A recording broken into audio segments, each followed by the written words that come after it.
Inilah rekaman detik-detik sekelompok tentara Ukraina di sekitar truknya dan senjata M777 kena pukulan drone Rusia.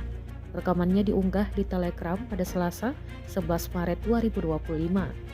Dalam keterangan unggahan disebutkan, inilah momen penghancuran senjata M777 di area pemukiman Konstantinovka.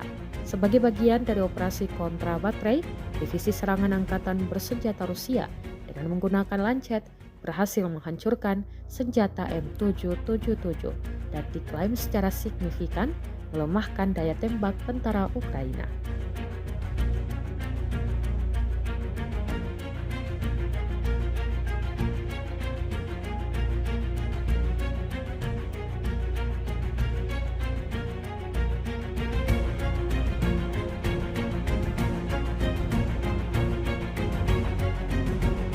Download Tribun X sekarang, menghadirkan lokal menjadi Indonesia.